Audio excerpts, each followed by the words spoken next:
Sairam Shri Sairam Jai Jai Sairam Chapter 30. In this chapter, the story of two more devotees who were drawn to Shirdi is narrated. Preliminary. Bow to the kind Sai, who is the abode of mercy and who is affectionate towards his devotees. By his mere darshan, he does away with their fear of worldly illusions and destroys their calamities.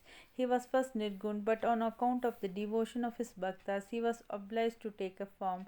To give liberation, self realization to the bhaktas is the mission of the saints, and for Sai, the chief of them, that mission is inevitable. Those who take refuge in his feet have all their sins destroyed and their progress certain. Remembering his feet, Brahmins from holy places come to him and read scriptures and chant the Gayatri mantra in his presence. We who are weak and without any merits do not know that what bhakti is, but we know this much, that though all others may leave us, Sai won't forsake us. Those whom he favors get enormous strength, discrimination between the unreal and the real, and knowledge. Sai knows fully the desire of his devotees and fulfills the same. Hence, they get what they want and are grateful. So, we invoke him and prostrate ourselves before him. Forgetting all our faults, let him free us from all anxieties. He who, being overcome with calamities, remembers and prays Sai, thus will get his mind calmed and pacified through his grace. This Sai, the ocean of mercy, says Hemant Pant favored him, and the result of this is the present work Sai Satcharitra. Otherwise, what qualification had he to undertake this enterprise? But as Sai took all the responsibility, Hemant Pant felt no burden nor any care about this. When the powerful light of knowledge was there to inspire his speech and pen, why should he entertain any doubt or feel any anxiety? Sai got the service in the form of this book done by him. This is due to the accumulation of his merits in the past births, and therefore he thinks himself fortunate and blessed. The following story is not a mere tale about pure nectar. He who drinks it will realize Sai's greatness and all pervasiveness. Those who want to argue and criticize should not go in for this. What is wanted here is not discussion but unlimited love and devotion. Learned, devout, and faithful believers are those who consider themselves as servants of the saints, will like and appreciate these stories. Others will take them to be fables. The fortunate bhaktas of Sai will find the Sai Leelas as the Kalpataru. Drinking in or devouring this nectar of Sai Leelas will give liberation to the ignorant jivas, satisfaction to the householders, and a sadhana to the aspirants. Now we come to the story of this chapter. Kakaji Vaidya. There lived in Vani, Nasik district, a man named Kakaji Vaidya. He was the priest of the goddess Sapta Shringi. There he was so overpowered by adverse circumstances and calamities that he lost peace of mind and became quite restless.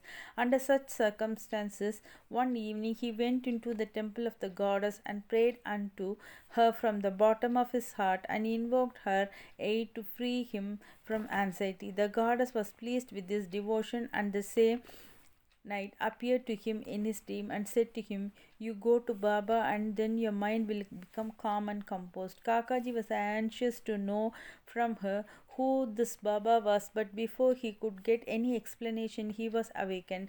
Then he began to think as to who might be this Baba to whom the goddess had asked him to go. After some thinking, he resolved that this Baba might be Triambakeshwar.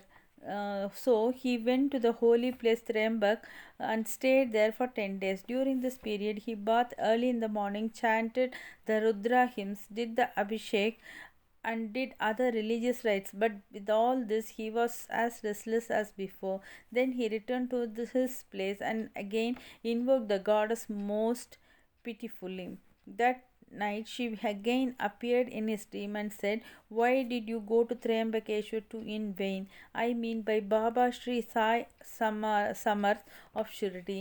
The question before Kakaji now was how and when to go to Shirdi and how to see Baba. If anybody is in real earnest to see a saint, not only the saint but God also fulfills his wish. In fact, the saint and the Anant are one and the same. There is not the least difference between them. If anybody thinks that he will go on his own wish and see a saint, that will be a mere boast. Unless the saint wills it, no one is able to go and see him. Even the leaf of the tree won't move without his bidding. The more anxious a bhakta is for the visitor or the saint, the more devout and faithful he is, the more speedily and effectively is his wish satisfied by to his heart's content. He who invites anybody for a visit also arranges everything for his reception, and so it happened with Kakaji. Shama's vows. When Kakaji was thinking about his intended visit to Shirdi, a guest came to him at his place to take him to Shirdi. He was no other than Shama, a very close and intimate devotee of Baba. How he came to Vani at this juncture, we shall just see. Shama was severely ill when he was very young, and his brother had taken a vow to her family goddess Saptashringi at Vani that if her son got well, she would bring and dedicate him to her feet. Then, after some years, the mother herself suffered much from ringworms and on her breast. At that time, she again took another vow to her deity that if she got all right, she would offer her two silver breasts. These two vows remained unfulfilled. At her deathbed, she called her son Shama and drew his attention to the vows, and after taking a promise from him that he would fulfill them, she breathed her last. After some time, Shama forgot about these vows, and thus 30 years elapsed.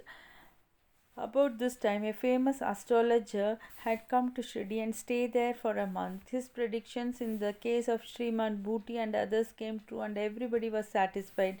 Shama's younger brother, Babaji, consulted him and was told about his mother's vows, which his elder brother had promised to fulfill at her deathbed and not yet fulfilled. Hence, the goddess was displeased with them, and that was bringing troubles on them. Babaji told this to his brother Shama, who was then reminded to be unfulfilled vows. On thinking that any further delay would be dangerous, he called a goldsmith and got a pair of silver breasts prepared.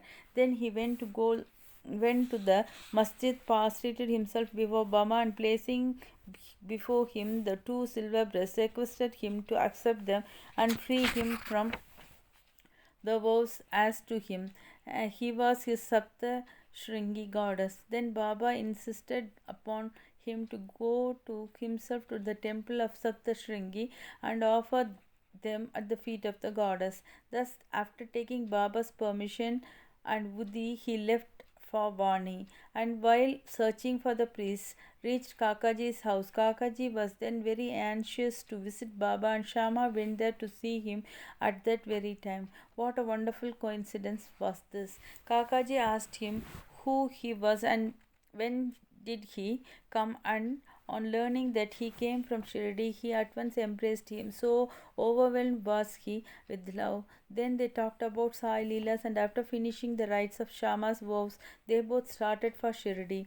On reaching the place, Kakaji went to the masjid and fell at Baba's feet. His eyes were soon bedewed with tears, and his mind attained calmness. According to the vision of the goddess, no sooner did he see Baba, his mind lost all its restlessness and became calm and composed. Kakaji began to think in his mind, what a wonderful power is this! Baba spoke nothing, there was no question or answer, no benediction pronounced, and the mere darshan itself was so conducive to happiness, and the restlessness of my mind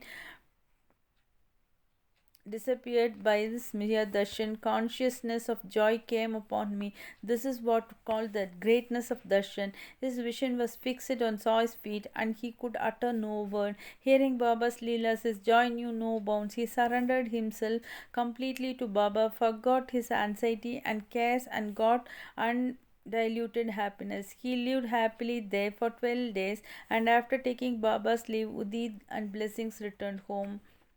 Kushal Chand of Rahata. It is said that a dream which we get in the wee hours of the morning generally comes out true in the waking state. This may be so, maybe so, but regarding Baba's dreams, there is no restriction of time. To quote an instant, Baba told Kaka Sahib Dikshit one afternoon to go to Rahat and fetch Kushal Chand to Shirdi, as he had not seen him since long. Kaka Sahib accordingly took a tonga and went to the Rahata.